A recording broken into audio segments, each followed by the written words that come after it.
Buenos días. Se abre la sesión. Pueden tomar asiento.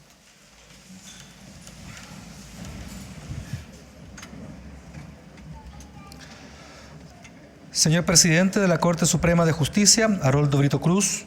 Señora Presidenta del Tribunal Constitucional, María Luisa Abraham Barril. Señor Fiscal Nacional del Ministerio Público, Jorge Abbott Charme. Señor Ministro de la Corte Suprema, Hugo Dolmech Urra. Señoras y señores ministros y señora Fiscala de la Corte Suprema de Justicia. Señor Ministro de Justicia y Derechos Humanos, Hernán Larraín Fernández. Señoras y señores expresidentes y exministros de la Corte Suprema. Señora Ruth Ulloa Neira e hijas. Señor Defensor Nacional Andrés Manque Malchavsky. Señora Presidenta del Consejo de Defensa del Estado, María Eugenia Manó Tapia. Señor Presidente de la Corte de Apelaciones de Santiago, Javier Moya Cuadra. Señora Presidenta de la Corte de Apelaciones de San Miguel, Liliana Mera Muñoz. Señor Presidente de la Corte de Apelaciones de Rancagua, Pedro Caro Romero. Señor Director de la Corporación Administrativa del Poder Judicial, Ricardo Guzmán Sanza. Señoras y señores ministros y fiscales de Cortes de Apelaciones, relatores, abogados integrantes y señor secretario de la Corte Suprema. Señores y señores presidentes y representantes de las asociaciones gremiales del Poder Judicial y del Colegio de Abogados, autoridades, familiares e invitados especiales, señoras y señores.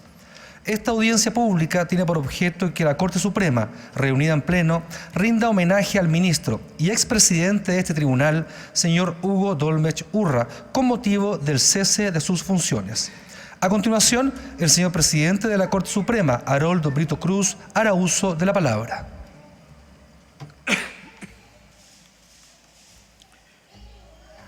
Señoras ministras y señores ministros de la Corte Suprema, señora fiscal, apreciados invitados, señora presidenta del Tribunal Constitucional, señor ministro de Justicia, señores ex ministros de esta Corte, juezas y jueces, ministros, a todos un agradecimiento muy especial por haber aceptado nuestra invitación afectuosa para despedir al ministro Hugo Dolmech al cese de sus funciones. Hoy es un día muy especial. Nos hemos reunido en esta solemne ceremonia con el fin de rendir homenaje no solo a un ex presidente de esta Corte Suprema que culmina su carrera, sino además a un gran colega, a un amigo con quien hemos compartido muchos años la función de ser jueces. No cabe duda que celebramos a una gran persona, inmensamente querido por muchas y muchos dentro y fuera de esta institución. Don Hugo Dolmech Urra se ha erigido no solo como excelente juez, sino también como un gran ser humano, por lo que tiene todo nuestro reconocimiento. Así lo hemos pensado todos quienes hemos venido a este acto. Despedimos a una persona cálida y alegre, dispuesta a escuchar y a recibir, que ejerció la función de juez desde los valores propios de la misma, por lo que se le reconoce ampliamente. Su vida profesional constituye un ejemplo y una enseñanza acerca de la vocación de servicio público y de la rectitud en el cumplimiento de los deberes, los que llevan a las personas a las más altas funciones y los hacen acreedores precisamente al respeto y a la admiración de las personas. Los hacen acreedores a lo que en este momento se está manifestando. Su vida constituye un ejemplo y una enseñanza acerca de la vocación de servicio público. Tengo la convicción que para comprender el desarrollo de su vida profesional debe tenerse en cuenta algunos hechos. El primero de ellos, su paso por la Escuela Superior de Hombres número 1 de Parral, en que cursa sus estudios primarios, y su incorporación a la Escuela Normal de Curicó, de la que egresa como profesor normalista en el año 1963. El director de esta escuela normalista, don Ernesto Castro Arellano, nos cuenta el propio Hugo, solía repetir como lema que a su escuela se iba a estudiar, pero que de ella se salía para servir. Y vaya que tenía razón, pues los profesores normalistas marcaron época en la educación nacional, convirtiéndose todos ellos en palanca del desarrollo y la cultura de aquellos tiempos. Eran más cercanos a todos, instalados en claros valores humanistas, en el servicio público, la solidaridad y el saber. La carrera del ministro don Hugo Dólmez, en verdad, su vida, siguió sin duda este lema de servicio. Esto es, de brindarse a los demás. Enseñó en las escuelas básicas de Parral y Concepción y contribuyó a la alfabetización tanto de niños como de adultos. Tan solo este par de hechos prueban suficientemente lo que antes ya afirmé tan categóricamente. Cuesta trabajo imaginar una tarea más noble que la de profesor. El juez que hoy honramos entregó casi una década de su vida a dicha tarea. Igual de difícil nos resulta resumir su trayectoria como juez. En paralelo a su rol de enseñanza, don Hugo Dólmez cursó estudios de Derecho en la Universidad de Concepción y ejerció libremente la profesión de abogado hasta 1980, año en que ingresa al Poder Judicial como secretario del Juzgado de Letras de Río Bueno. Luego de esa primera designación se desempeñó en diferentes cargos. Fue juez de letras en la ciudad de Bulnes y relator en las Cortes de Apelaciones de Chillán y de Santiago, y también lo fue en esta Corte Suprema. A este tribunal el ministro Dólmez llega como ministro el año 2006. Integró la segunda sala y compartió con los demás integrantes intensas y profundas discusiones en materias penales. Asimismo, presidió esta Corte entre 2016 y 2018. Con todo, durante los últimos 30 años, don Hugo, como se le dice cariñosamente, nunca dejó la pedagogía, desempeñándose como profesor en la Academia Superior de Ciencias Policiales de Carabineros de Chile y de la Escuela Técnica de Investigaciones de Chile. Igualmente, ha ejercido la docencia en la Academia Judicial, capacitando a muchas de las nuevas generaciones de magistrados, tanto en los programas de formación como en el de perfeccionamiento. Durante su destacada trayectoria, el ministro Dólmez aportó indudablemente a la justicia de nuestro país en temas de particularidad, sensibilidad. Sus argumentos siempre fueron macizos, también sus reflexiones, expresión de su agudeza y saber.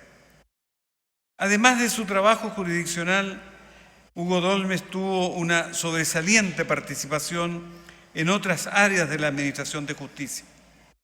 Entre otras tareas, en los últimos años, formó parte del Consejo Superior de la Corporación Administrativa del Poder Judicial, del Consejo del Departamento de Bienestar del Poder Judicial y del Comité de Personas, asociado al desarrollo, evolución y mejoras de las personas pertenecientes a esta institución, cargo que ha desempeñado con una permanente preocupación por las problemáticas que pudieran afectar a los funcionarios que integran el Poder Judicial. Sobrio y prudente, la modestia y la bondad reflejaron la trayectoria humana de un colega siempre cercano y accesible. Dotado de una perspicaz inteligencia, de un gran espíritu de observación y de síntesis, a la vez asertivo, poseedor de una fuerte cultura jurídica y humanística, no resultó raro que el ministro Dólmez sobresaliera con caracteres inconfundibles en todas las funciones que le cupo desempeñar en esta judicatura.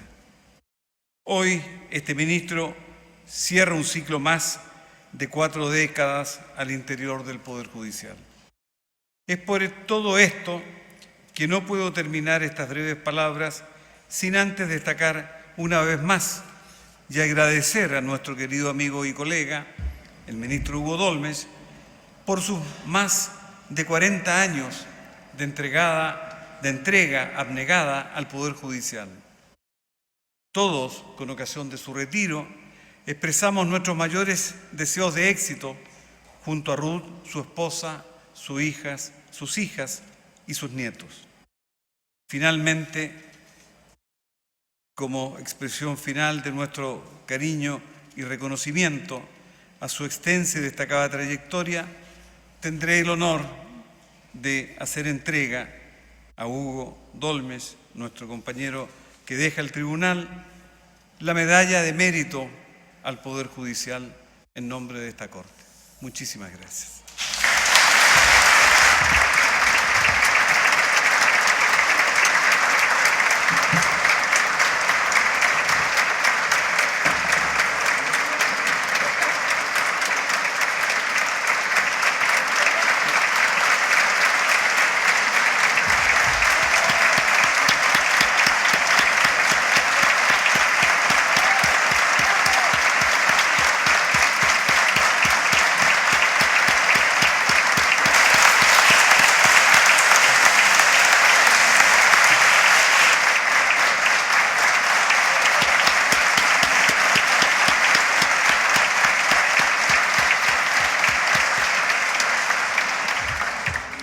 A continuación, el señor secretario del Tribunal, Jorge Sáez Martín, hará entrega de un ramo de flores a la señora Ruth Ulloa Neira de Dólmez.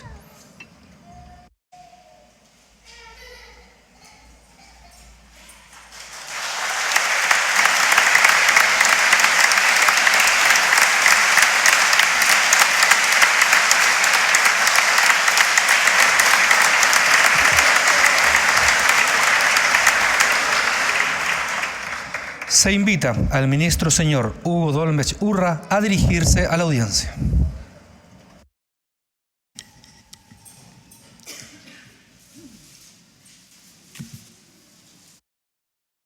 Señor presidente de la excelentísima Corte Suprema, señoras y señores ministros de este tribunal y señora fiscala del mismo, señor fiscal nacional del Ministerio Público, señora presidenta del Tribunal Constitucional, señor ministro de Justicia, señores exministros de esta Corte Suprema, señor defensor nacional, señor director de la Corporación Administrativa del Poder Judicial, señor director de la Academia Judicial, señora presidenta del Consejo de Defensa del Estado, señoras y señores ministros, relatores, jueces y en general funcionarios de todos los escalafones del Poder Judicial, la Corporación Administrativa y el Departamento de Bienestar que asisten a este acto.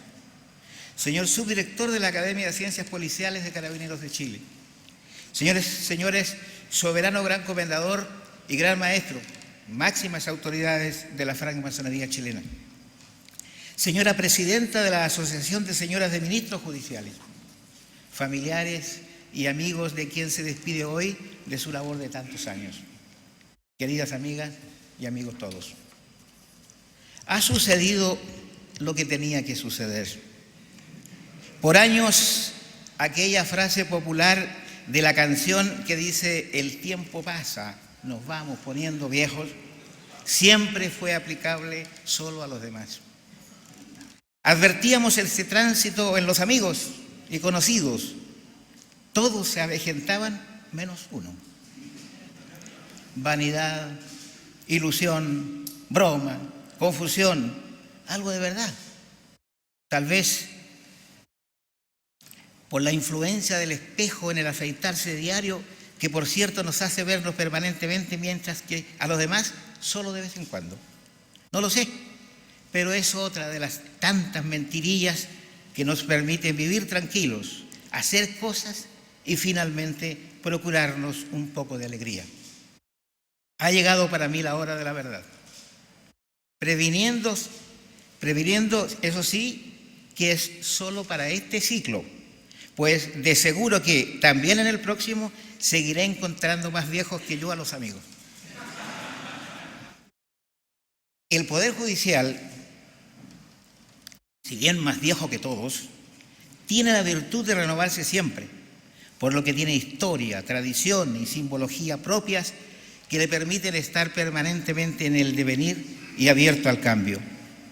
En sus últimos 200 años, seguramente que lo más fuerte, radical y exigente habrá sido el necesario traspaso desde la monarquía a la república, que trajo consigo su adhesión a la democracia como forma más civilizada de convivencia humana.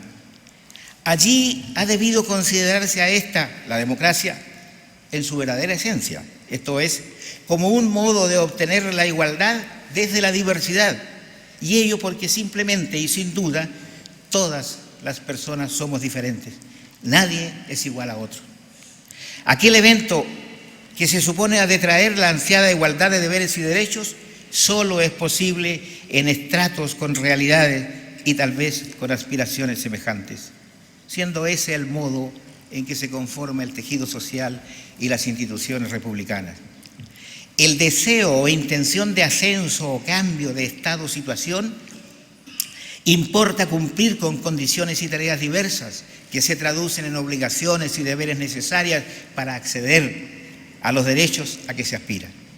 Tal circunstancia justifica, por ejemplo, el que existan países, comunidades e instituciones en que no todos pueden ejercer el básico derecho a votar y elegir a sus directivos. Es un privilegio que debe ganarse con esfuerzo y entrega, accediendo a un particular nivel. En el caso nuestro, la diversidad se refleja en los escalafones, estamentos profesionales con exigencias de acceso especiales, con requisitos básicos insustituibles. Así, para integrar el escalafón primario, se requiere ser abogada o abogado. Es decir, la sola investidura como tal da por cumplida la exigencia principal, habilitando un eventual ingreso a este. Es allí entonces donde nuestro Poder Judicial crea el simbolismo que nos preocupa, el que concluye o se cierra al final de la carrera, en una audiencia como esta, en que se despide al más antiguo y más viejo, parece. Así, este particular simbolismo se inicia en la audiencia de juramento de nuevos abogados, en donde la propia Corte Suprema entrega el título y a la vez recibe a los abogados, con afecto, por supuesto, pero también con prudencia. Ambas expresiones se manifiestan cuando el presidente de la Corte les felicita y desea buen éxito profesional, permitiendo acto seguido que el público les tribute un merecido aplauso. En dicha celebración, sin embargo, no participan los miembros del Tribunal Supremo. Esto es, ellos no aplauden. Lo que sí hacen solo después que el presidente, el primero entre sus iguales, concluye su discurso final. El simbolismo, como ya anunciamos, se repite en el último escalón de la carrera judicial, es decir, cuando un ministro es recibido por el Tribunal Pleno como nuevo integrante de la Corte Suprema. Allí, en su momento, el presidente invita a éste a prestar su juramento de rigor y acto seguido le solicita ocupar su lugar en el estrado, que es el último, pues es el más nuevo.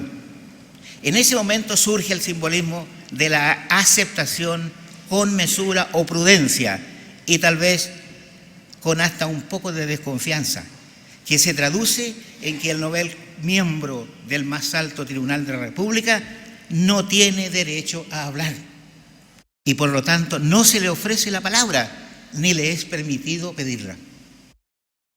Es un novato, ajeno al estamento, por lo que se hace necesario que antes éste deba conocerlo y ser él a su vez conocido para opinar fundadamente. Por ahora podría cometer imprecisiones y tal vez errores, riesgo que no está permitido. Sin embargo, cuando un ministro de este tribunal se retira del Poder Judicial, como es el caso de hoy, este no solo tiene el derecho de hablar, sino el deber de hacerlo. Pues, por ser el más antiguo del estamento superior, representa la experiencia acumulada, fundamento de la sabiduría en los tiempos de nuestros orígenes remotos, el Consejo de Ancianos de las comunidades antiguas. Con enorme alegría cumplo entonces con mi simbólico deber de decir algunas cosas pocas, ante esta solemne audiencia, aunque no podrán ser muy sabias, porque hoy no es solo la experiencia la que informa y representa el saber. Durante el tiempo que se prolongó mi estadía en este tribunal, a los que habrá de agregarse los anteriores servidos en el Poder Judicial, hemos tenido dificultades y fracasos, como también éxitos, lo que nos ha producido alteraciones y dolor primero y satisfacciones después. Ello porque así es la vida. Al efecto, enfocado el problema desde el ángulo positivo, que lo prefiero, puedo destacar que hemos mejorado ostensiblemente la gestión y la realidad material en que se desenvuelve nuestro quehacer. Así, tuvimos reformas procesales profundas, con lo que arribó al sistema no solo la tecnología moderna, sino que también el aporte de la administración profesional y técnica. Debo reconocer que el ingreso de esta rama de profesionales no fue bien recibida al comienzo, pues era una alteración a nuestra costumbre y statu quo. Pero hoy ponderamos la importancia y efecto positivo de su aporte, que, separado de lo jurisdiccional, resuelve los problemas que antes, sin preparación ni medios, debíamos enfrentar nosotros mismos. En cuanto a la generación del Poder Judicial que se discute y analiza hoy, esta representa una necesidad destinada a profesionalizar y mejorar aún más la función, como asimismo cumplir el propósito de separar la jurisdicción de la administración, concepto y necesidad que esta Corte Suprema ya ha acordado hace varios años, concretamente en las jornadas de reflexión realizadas en Chillán en el año 2014. No obstante, y desde ya, cabe advertir que la innovación, pese a su sano propósito, puede equivocarse aplicando un enfoque errático que es posible conduzca a resultados lamentables. Por lo mismo, creo yo, habrá de tenerse el máximo de cuidado en no alterar los principios básicos que han sostenido el sistema, en donde lo primero y más importante lo constituye la independencia judicial, que es, como sabemos, el pilar insustituible de una democracia sana y ya desarrollada como la nuestra. Y seguidamente, no se puede permitir el alejar o desperdiciar la experiencia acumulada ni la realidad elemental de que esta es una labor muy particular y en donde el proceso formativo es largo, permanente y complejo. De esta manera, no es posible aceptar que algún órgano externo, no conocedor de nuestro sistema y forma de ser, pueda imponernos jueces y funcionarios que pugnen con aquellos dos principios. Así, a mi juicio, sería un gran error establecer un Consejo Nacional de la Magistratura, órgano externo y dependiente de los vaivenes políticos del país, como ha quedado demostrado por la experiencia internacional. O simplemente crear otro organismo, también externo, que desconozca e ignore nuestra institucionalidad e idiosincrasia de casi 200 años. Lo mismo, creo, sucedería si se impone una fórmula interna para el nombramiento y calificación, es decir, que los jueces y demás funcionarios sean nombrados por nosotros mismos, esto es, se establezca un sistema de autogeneración. Tanto la designación externa, con tendencias cambiantes conforme a la política imperante, como las tendencias permanentes, cuál sería el criterio judicial, son igualmente nefastas para un sistema que requiere diversidad, profesionalismo, calidad y experiencia. Por eso es que a lo mejor, digo yo nomás también, manteniendo la idea central de que en la generación judicial participe la institucionalidad del país, esto es, los tres poderes del Estado, se piense, por ejemplo, en eximir al Poder Judicial de la propuesta y nombramiento de los miembros del escalafón secundario, por cierto que también de su control posterior, pero manteniendo capacidad de propuesta para el escalafón primario y recayendo la facultad de nombramiento en el Ejecutivo, con ratificación del Senado en el caso de los ministros supremos, como es ahora. Pero procedería a dejarnos la propuesta y nombramiento para el escalafón de empleados, pues es allí donde se requiere conocer a la gente y premiar la experiencia en estas materias, que, como se dijo, son particulares. Es útil recordar también que participamos de la idea de que habrá de preferirse los méritos intelectuales y académicos de los postulantes, pero sin despreciar la experiencia y la capacidad para desempeñar funciones tan especiales como las que rodean la labor jurisdiccional. No es bueno elegir solo por notas, conocimientos, resultados de exámenes, colegios o universidades de las cuales el postulante provenga, o por títulos académicos obtenidos, prefiriendo la experiencia, entrega y capacidades especiales, pues tal sistema provoca también injusticias. Sé que los estudios relativos a una eventual reforma sobre la materia y otras anexas tienen ya un buen grado de desarrollo y acuerdo, pero como a veces la realidad es más fuerte que la ley y puede torcer las cosas, sea por influencias incompletas, desconocidas y tal vez interesadas, es que me permito destacar una situación sobre la que poco hemos advertido y reflexionado.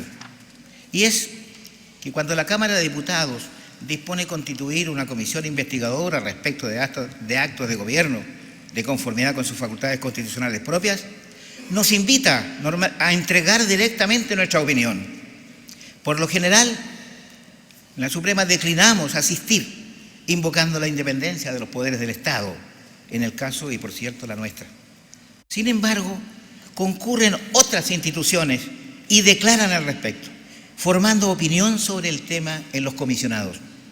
Así, por ejemplo, en las conclusiones y propuestas de una de estas últimas comisiones investigadoras, se deja establecido como tal que los jueces, durante su carrera profesional, al dictar sentencia u otras resoluciones, cuidan estar de acuerdo con la idea de sus superiores, por muy justa que les parezca la suya, y todo porque el órgano que revisa la decisión es el mismo que gobierna su carrera.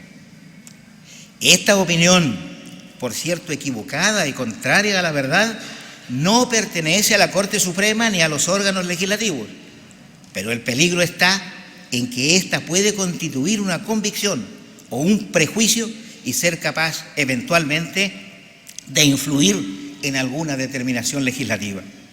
Sería bueno entonces que nosotros, la Corte Suprema, revisemos aquella determinación de no aceptar la invitación, tesis que yo compartí casi siempre, ¿eh? Es decir, no ir. Pero creo que es bueno aceptar tratando de evitar algún tipo de alteración. Sé muy bien, y cómo no saberlo, mis queridos amigos judiciales, que nuestra labor es dura y muchas veces ingrata, que está plagada de desafíos y sus resultados jamás conforman a todos. Y es, quierase o no, la justicia quien en definitiva deberá alzar su voz final con la esperanza que será capaz de imponer la verdad y la paz social.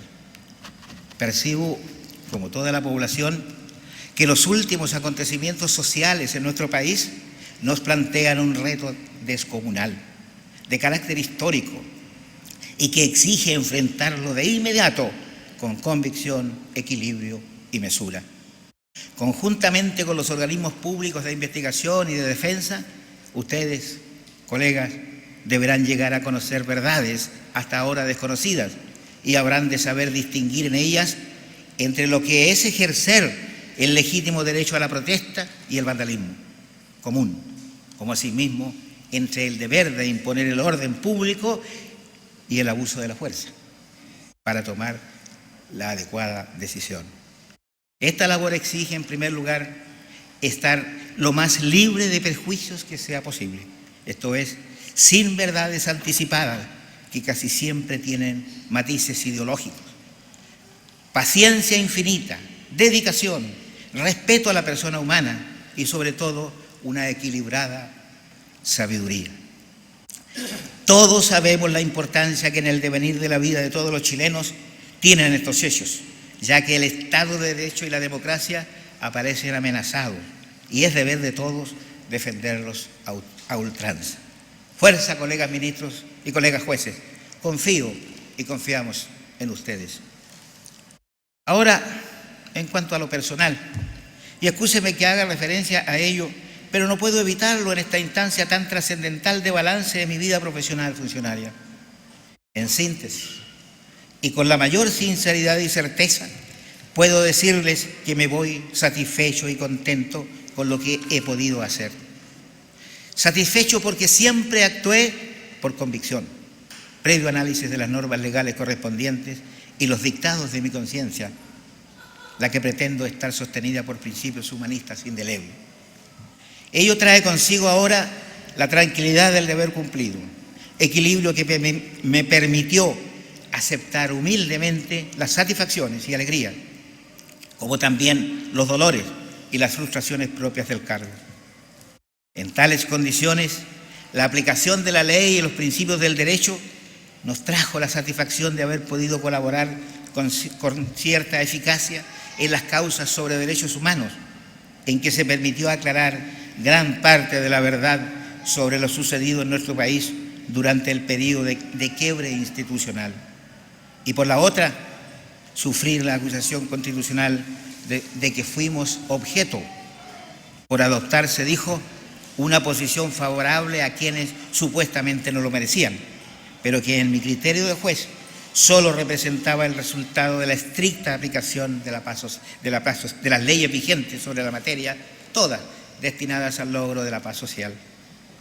En definitiva, por estas y otras razones se rechazó la acusación señalada, dejando, eso sí, amargura familiar.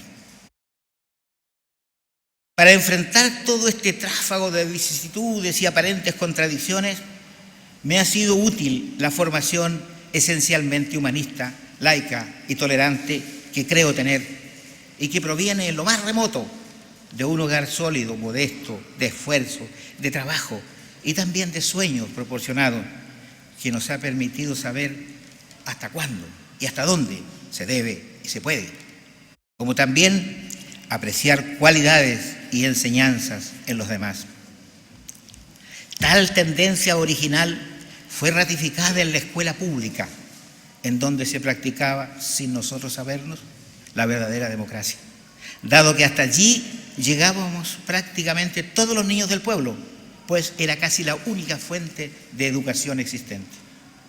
Se nos entregaba así valores indispensables para una convivencia fraterna y respetuosa, de colaboración recíproca, con un sentido natural de la igualdad, con el respeto absoluto a los profesores, sustitutos escolares de nuestros padres.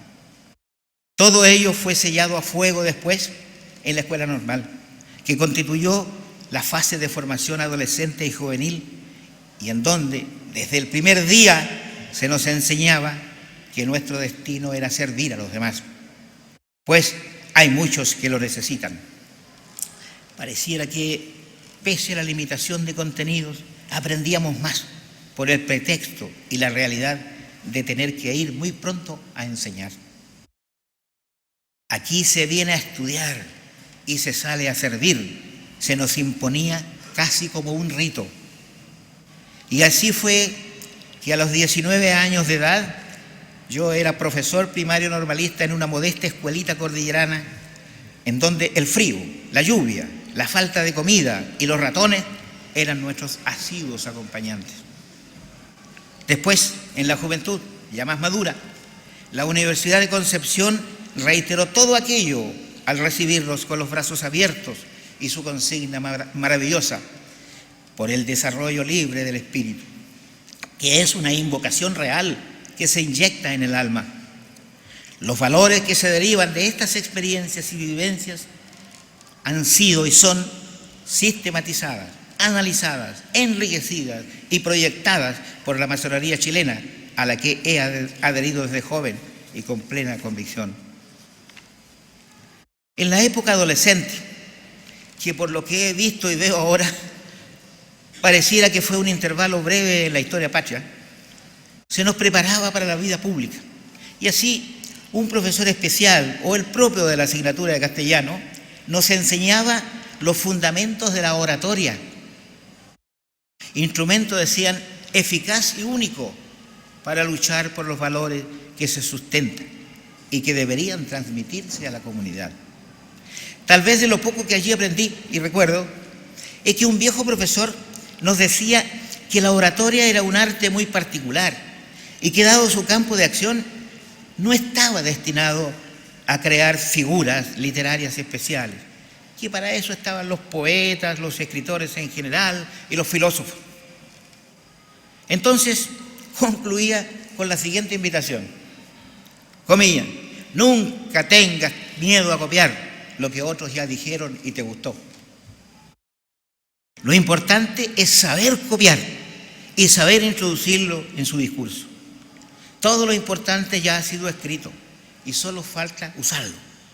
Por lo tanto, concluía: y así no fuere, ¿de qué serviría el Quijote y los griegos si todos los citan y nadie los lee? Uno de los ejercicios prácticos de vida solidaria que más he apreciado y humildemente practicado es el de entender y promover el saber dar y el saber recibir.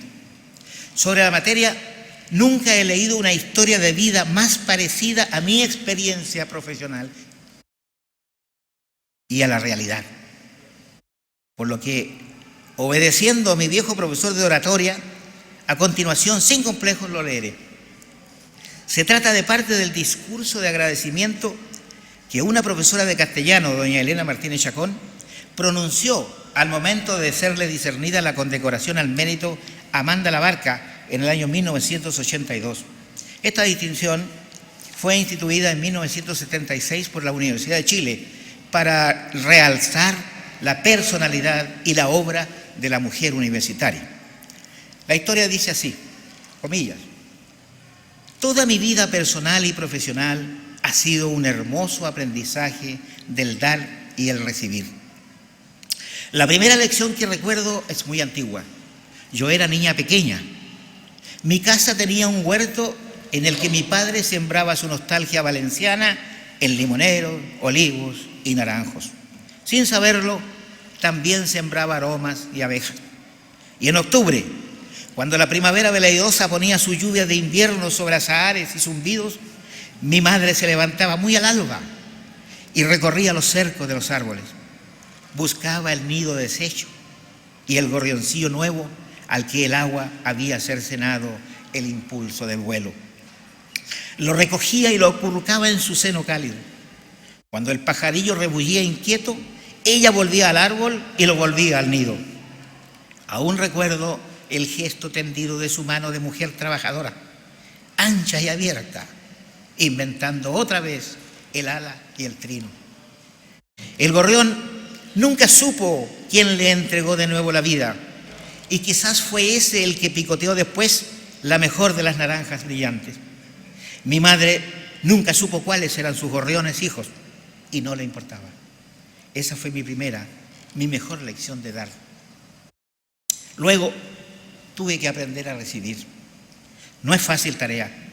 Se puede dar con los ojos cerrados, pero no se debe recibir sin responsabilidad. Y fue Amanda Labarca quien me lo enseñó. Yo fui alumna del Liceo de Niñas número 4, barrio modesto. Muchas alumnas con limitaciones económicas, profesoras que creían en su quehacer. Teníamos clases todo el día, mañana y tarde, y después horas de ensayo del coro, de grupo de teatro, de lectura en biblioteca, de tejer y coser para otros niños con menos que nosotras. Y ese liceo, en síntesis, no nos informaba, nos educaba. Un día, mis padres recibieron una carta. La firmaba mi directora y Amanda Labarca, porque sí, sin haberlo pedido, me habían otorgado una beca de estudios. Yo tenía 14 años y con todos ellos temblando, fui a la entrevista con doña Amanda. Hace tanto tiempo que no sé recordar sus palabras, pero sí su sentido. Yo recibía una ventaja, una dádiva, que debía devolver con responsable actitud, con más dedicación, con mejor acción. La beca era un compromiso, no un premio. Y lo que la sociedad me debía debía volver conscientemente enriquecido a otros que lo necesitaran en el futuro.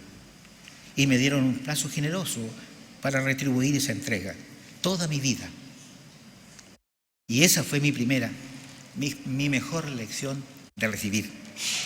He tratado de ejercer mis dos lecciones y sé claramente que he recibido mucho más de lo que he dado. Creo así que la palabra que más he pronunciado en mi vida ha sido gracias. Y aquí estoy, en eso, diciendo esa palabra pura y honda, significando en algunas etapas lo que me ha sido dado con mayor impronta indeleble. Por ejemplo, ese liceo que me formó con un claro sentido de servicio, que me dijo durante 10 años que no vale tanto entregar cuando se tiene mucho, ni vale hacerlo con firma y fotografía, y que aquellos a quienes servimos no pueden ser esclavos de la gratitud, sino como esos gorriones, libres, con autonomía de vuelo, con nombre olvidado de inmediato. Cierro comillas, hasta ahí la cita. Mi contexto y entorno físico, por cierto, que no es el mismo. Claramente yo no estudié en el Liceo Niña, pero su contenido es casi el mismo.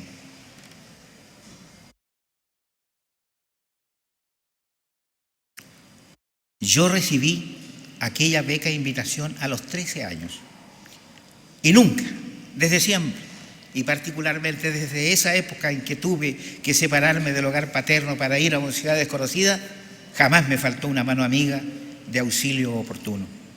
También aprendí así a recibir. La conclusión entonces es una sola. Me voy feliz por todo. Y agrego ahora la alegría inmensa de esta hermosa convocatoria, como asimismo las muestras de cariño a diario recibidas. No alojo rencor ni sentimiento alguno con nadie, sino solo afecto y gratitud por todo lo vivido. Por lo mismo, deseo agradecer a quienes durante mi trabajo ayudaron a que éste se desarrollara y concluyera del modo que se conoce. En primer lugar, a mi familia toda, la aquí presente y quienes no han podido estarlo, particularmente a mis hijas y mi amada cónyuge Ruth, a mi querido Parral y su gente, a la escuela pública, a la escuela normal, a la gran Universidad de Concepción, a la Masonería Universal por su apoyo y enseñanza, a las policías de investigaciones y carabineros con quienes tuvimos memorables jornadas de trabajo, a los tribunales en que he servido, en Parral, Bulnes, Chillán, Santiago, a ustedes, señores ministros de la Corte Suprema, que me distinguieron y enseñaron, a todos los ministros de las Cortes de Apelaciones del país, a sus esforzados relatores, a nuestros sacrificados jueces, a los oficiales administrativos y de sala en general, a los digitadores de sala, a la Corporación Administrativa del Poder Judicial en todas sus instancias, a la Dirección de Estudios, a la Dirección de Comunicaciones, a la Dirección de Asuntos Internacionales, a la Secretaría Técnica de Igualdad de Género, a la Biblioteca y Centro Documental, a mi querido Departamento de Bienestar del Poder Judicial, al que todos hemos entregado afecto y dedicación, a los secretarios privados y conductores de ministros, en especial a quienes de estos me fueron en suerte asignados, a la Asociación de Señoras de Ministros Judiciales que silenciosa y abnegadamente llegan con su ayuda solidaria a quienes lo necesitan, mostrando así la otra cara nuestra. A todas las asociaciones gremiales, de magistrados, de profesionales, de empleados, de consejeros técnicos con quienes trabajamos armoniosa y colaborativamente. A la impecable y disciplinada Guardia de Palacio de Gendarmería de Chile. A los periodistas de Palacio que a diario esperan noticias y soportan muchas veces largos silencios. A aquellos que nos procuran la comodidad del orden y el aseo diario en nuestras instalaciones. En fin, a todas y todos quienes integran este hermoso y querido Poder Judicial, advirtiendo que si por casualidad omito a más de alguien, es solo por olvido temporal, porque les aseguro que son todas y todos los judiciales quienes se van conmigo en mis recuerdos y afectos. Por último, y abusando de nuevo de los consejos de mi viejo profesor de oratoria, es que me remito a una expresión utilizada por uno de los más, sino el más grande de los poetas nacidos en mi pueblo, Pablo Neruda, cuando en una ocasión como esta resumió su sentir diciendo que todo se reduce y se condensa en aquella palabra mágica, vieja y gastada por el uso, pero siempre reluciente como una moneda nueva. Todo porque cuando se dice gracias, como en este caso, se dicen muchas cosas.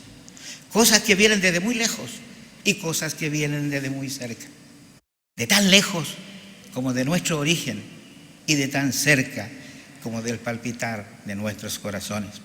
Gracias, mil gracias por todo, para todas y todos, un gran abrazo fraterno y cariñoso.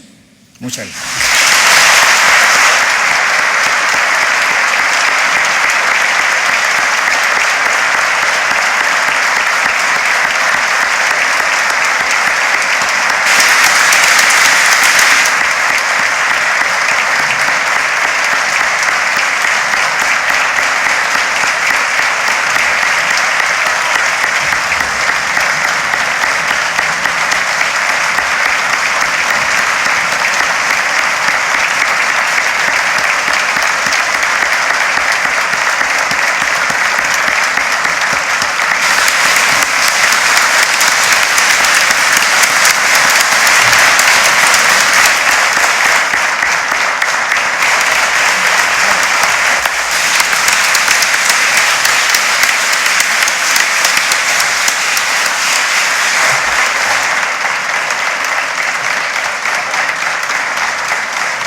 Bueno, muchísimas gracias nuevamente. Vamos a compartir un rato más. Gracias.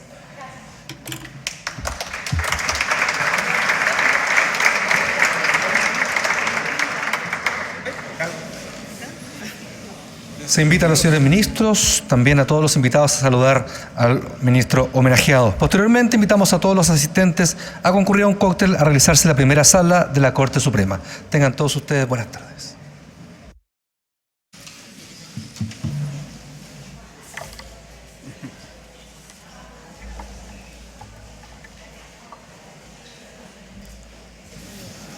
Qué bueno que vino esta gente.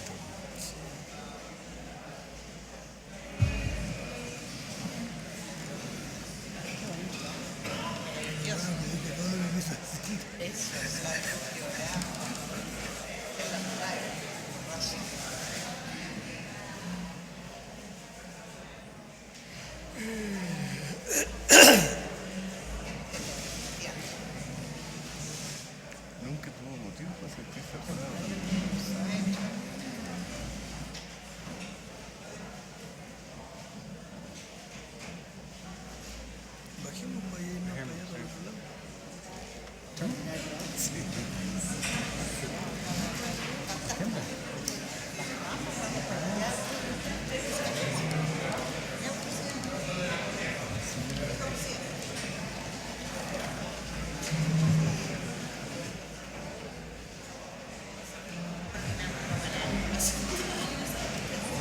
¿Dónde bajamos?